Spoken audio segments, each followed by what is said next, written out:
Hey folks, everything new under the sun. Alright, I want to do a video today about the Midnight Solar Classic 150.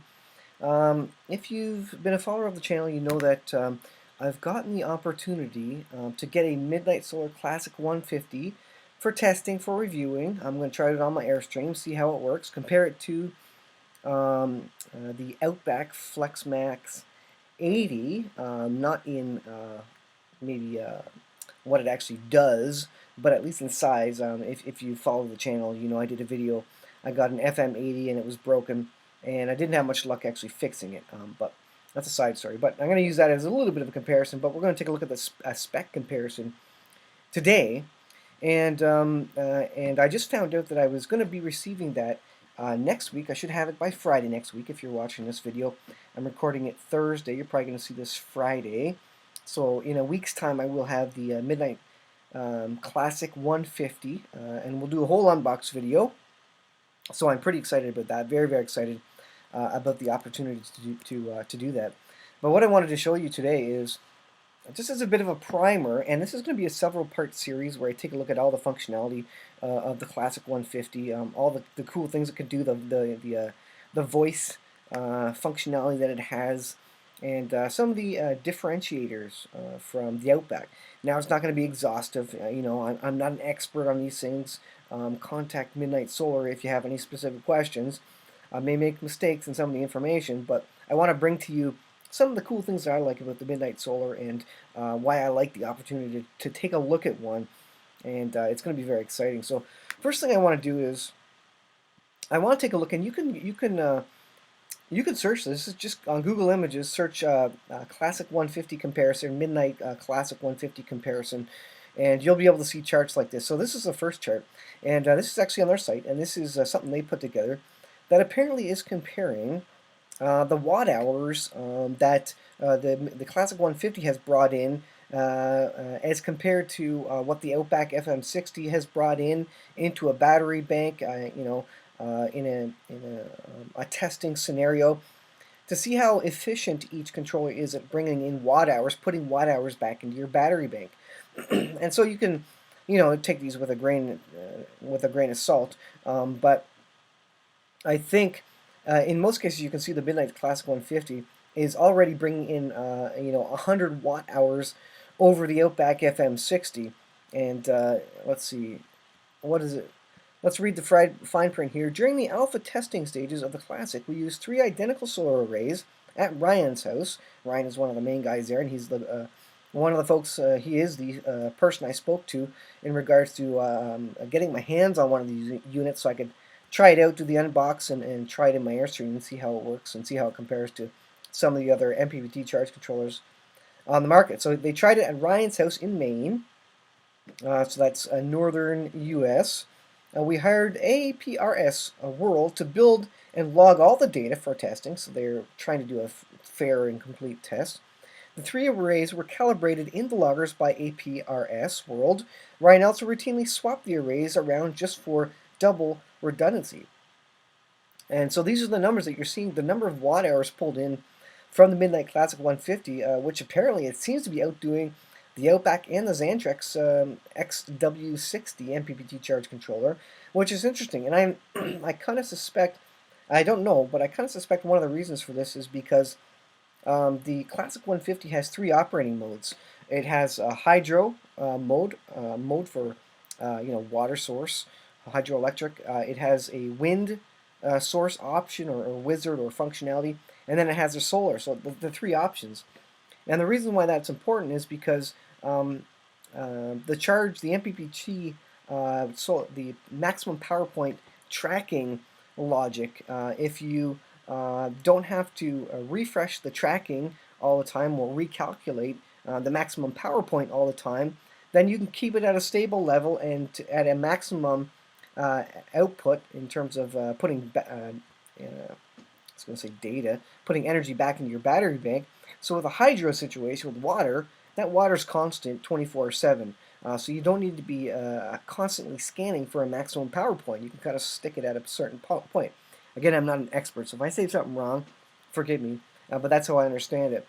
And so with these different modes and the ability to switch the maximum power point tracking frequency, how many times it updates and tracks that maximum power point, you can really optimize and get more efficiency out of the unit. And now I don't know if the Outback does that. I don't know if the Xantrex does that. They may have some functionality there.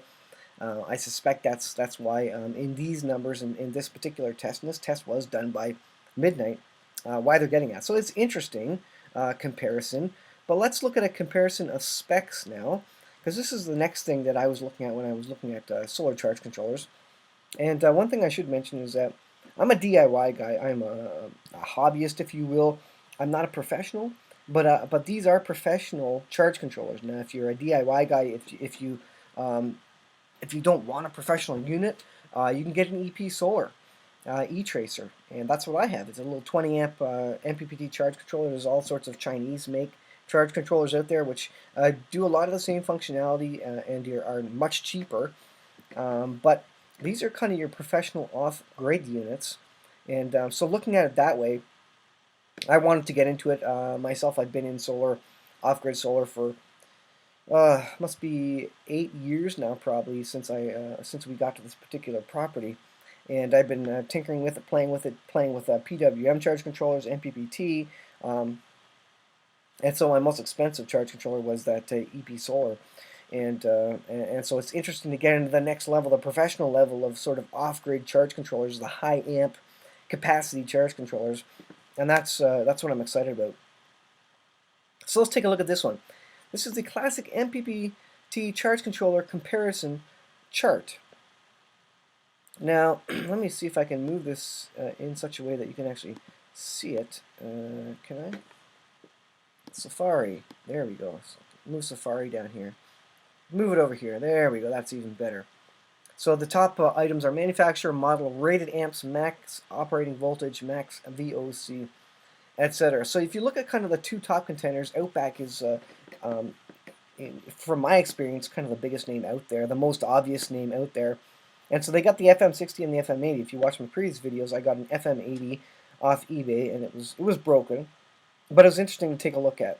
So the Classic 150 has a max rating of 80 to 96 amps for input, and the FM80 is a max of 80 amps. Now I was looking at Outback's site. They now have an FM100, which does a max 100 amps of input there. Max operating voltage 150, and why that is important is because for MPPT, you're going to be putting your solar panels in series so that you can maximize the MPPT part of it, where it converts the voltage into amperage, and so the higher range on that was interesting to me. Although a difference of 5 volts doesn't make a huge difference, but when you start looking at some of the other units, like the Blue Sky, for example, 140. And some of the cheaper MPPT charge controllers, maybe they can only do, say, 80 volts or something like that. And that's going to limit your series parallel design of your solar array. So when you're designing your solar array, you need to take these things into consideration and figure out, how many solar panels can I string in series without overwhelming this particular charge controller. And that's a key identifier. They have various ranges for max battery voltage. The Classic 150 goes from 12 volt battery bank to a 72 volt battery bank.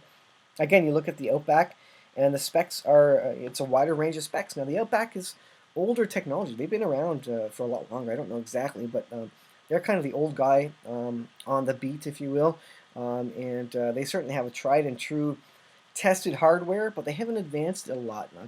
There's not a lot of they do have some online capabilities, but the Classic 150 comes with a cloud-based monitoring system, which is pretty cool.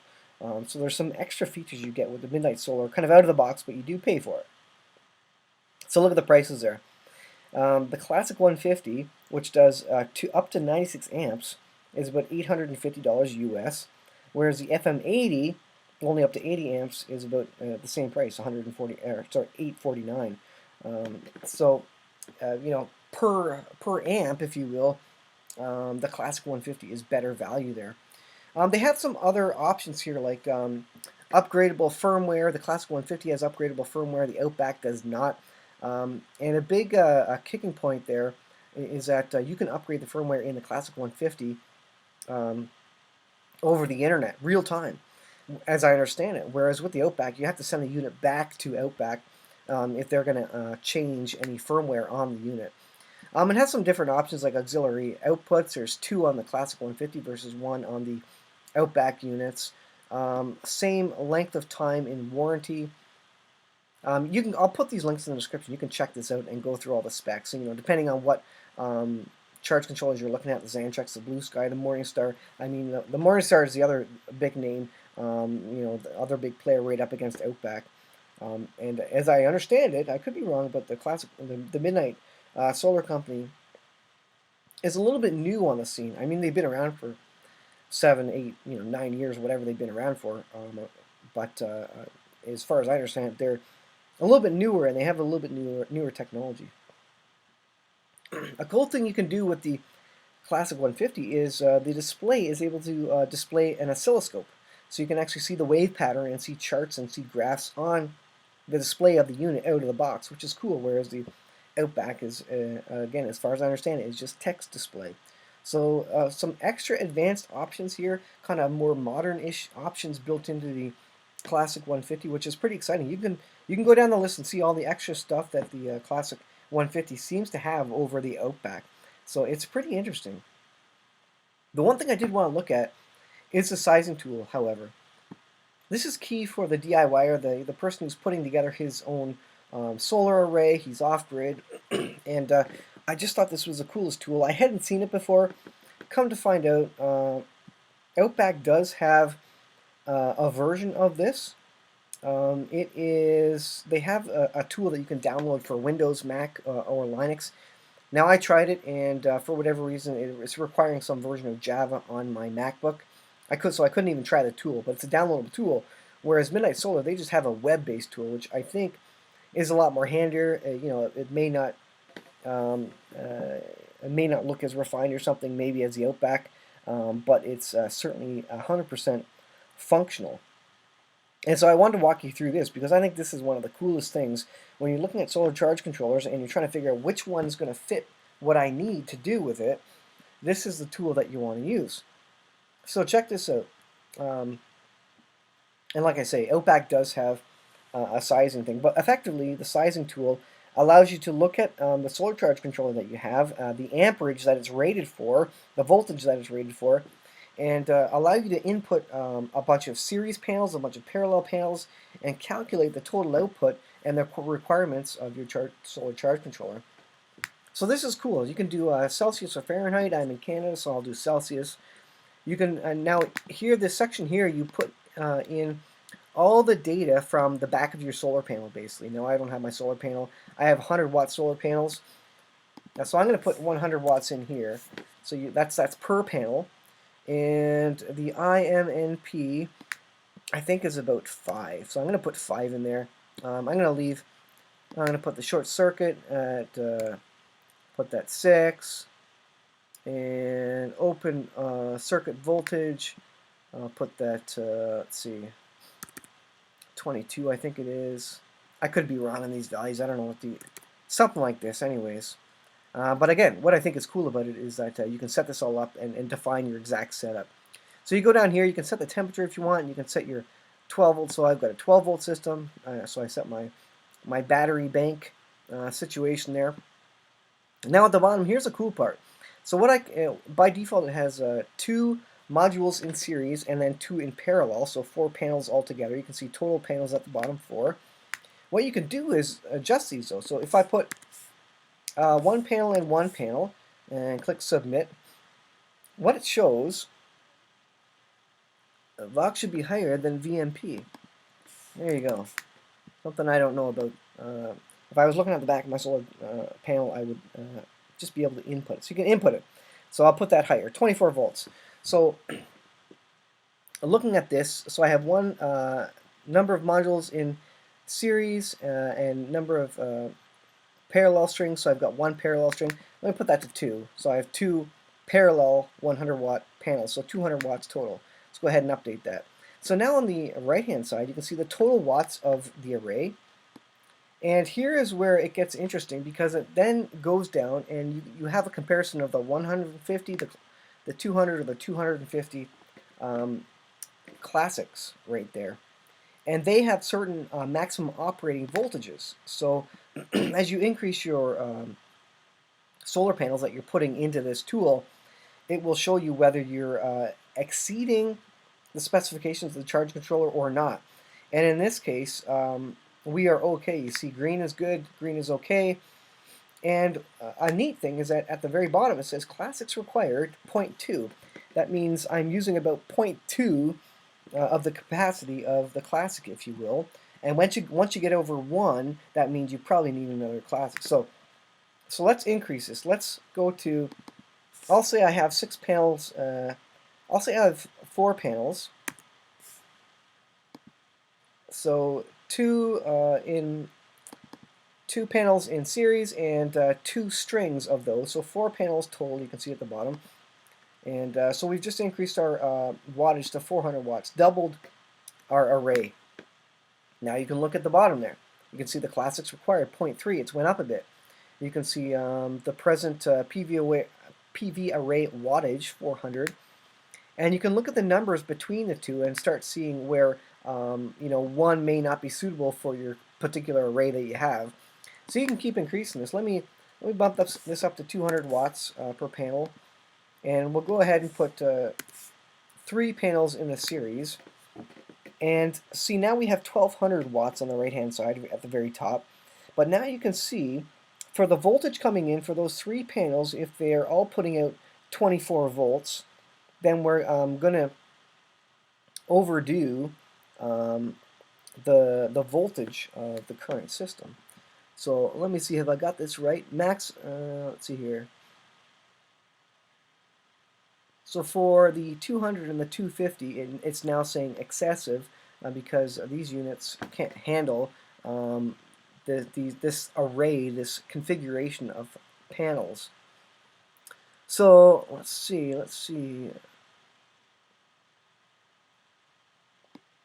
The voltage open circuit, 72 volts. See, I'm just getting to learn this too, but I think it's pretty cool that, so with this voltage, with the 150, I'm now at 0.9 of classics required. And so if I was to go much over this, much over 1200 watts in this case, in this particular array with the series and parallel panels that I have, then I might run into trouble. So let's go one more step. Let's put 4 panels in series here, and now it's saying excessive because we're over the actual wattage of it, and I think that's what the problem is. Maximum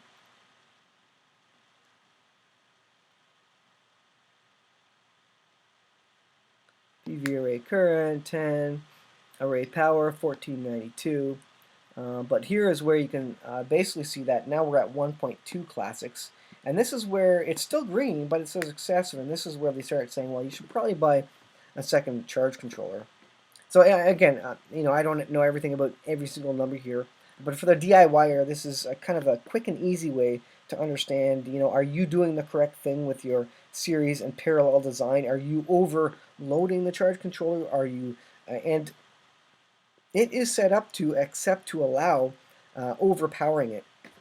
That means providing more panels, more apparent wattage on paper in your array than the charge controller can handle, knowing that you're never going to get 100% efficiency out of your panels. So if you have 1600 watts panels, you'll probably get 1400, 1500 watts on a good day. You're never going to get 100% of the output of that. But the solar charge controllers from Midnite allow you to overdrive them to a certain point, which allows them to be safer and basically fault tolerant, if you will, or stupidity tolerant, or whatever you want to call it. Anyways, I was just looking at this, and I think this is the coolest thing for the non-professional. I'm sure the professionals have all their own tools, but if you're a DIYer, if you're a guy who's just looking to set something like this up, you can tinker with this, figure out what the best order of for in terms of maximum power, maximum efficiency, maximum voltage, whatever, in terms of series and parallel, so that you can maximize your voltage so that you can get longer cable runs, but not have to buy too thick a cable for that cable run, if you will, because you may be over putting too much amperage through the wire, for example, and causing unnecessary um, uh, unnecessary heat and restriction, effectively resistance in the cable. And also, you'll also know whether you're going to be overpowering, overrunning your charge controller. So, anyways, a lot of rambling, but I think it's pretty cool, and I want to show it to you. I'm pretty excited about getting this unit to check out. I hope I don't. I hope I'm not going to blow it up, but I'm going to have fun installing it. I have had a number of years' experience with it, and I'm just a DIY tinkerer. So what I'm going to do, what my plan is to show you everything, show you the unbox, show you the plug-in, and show you that any person can get one of these and use it. But the coolest features are the cloud monitoring, the network jack that comes right on it, which is an extra feature you need to buy on the Outback. I think it did it say. I thought it said somewhere. Ah, yes, internet ready. You can see internet ready here, and for the Outback, it is a $600 option. Whereas for a couple $100 more, not even a couple $100 for $100 more for the amount of amperage you get out of the Classic 150, you already get the internet ready. You get an Ethernet jack, so you can plug in a Wi-Fi bridge and go ahead and use that. So that was one of the selling points for me to be very interested in this unit, as well as the free cloud-based monitoring, which is really really cool. I really like that option, and this is for my off-grid Airstream camper. So when it's sitting in the middle of the winter, I'll have eyes on what the battery's doing over the cloud, in the cloud, over the internet, over the Wi-Fi, and I'll be able to monitor it and see what's happening. So that is pretty cool. I really like that option. So I'll leave it there for today, guys. This is going to be part one of the Midnite Solar Classic 150 videos.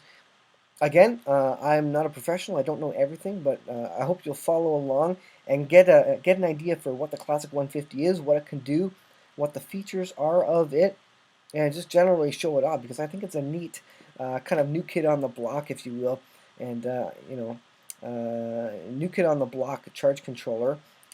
And I think it'll be interesting for you guys to check out. And I know there's not a lot of um, new videos out on the Midnite Solar, nor in-depth ones in terms of um, install, unboxing, demonstration, outside of the videos put out by Midnite Solar themselves. So I'm hoping this series is going to be kind of fill that void, where if you have questions, pre-sales questions, if you're looking at these, you'll be getting an idea of these units from me, who is going to install this on my own personal in my own personal off-grid camper with my own solar array from the ground up. I'm not going to be a professional doing it, and you'll get a real good idea of how it operates, what I like, what I don't like about it. The features, I'm going to go through all the features. It's probably going to be like a 10-part series as I go through all the different features, the wizards, etc. If you want the actual 100% accurate videos, go to Midnite Solar. But if you want to have an idea and watch me, work through some of the processes, work through some of the screens, work through some of the features, and see what it is in real life, then definitely follow along the series. So look for that video. I expect to have it next week. So that's going to be very exciting. I might, just for fun, I might try and do it live. I don't know if I can or not. I do want to compare it side by side. The Outback, even though the Outback isn't working, but I'll give you a size comparison. I've already done kind of the feature comparison here, but I'll be talking about that lots over the upcoming videos. So stay tuned for that, guys, and you'll probably see that in about a week and a half, 2 weeks, if I have time to work on that. But I'll stop it there for now, guys. Thanks for watching. Excited to try this out in my Airstream, and watch for the upcoming videos. So subscribe if you want to check those out.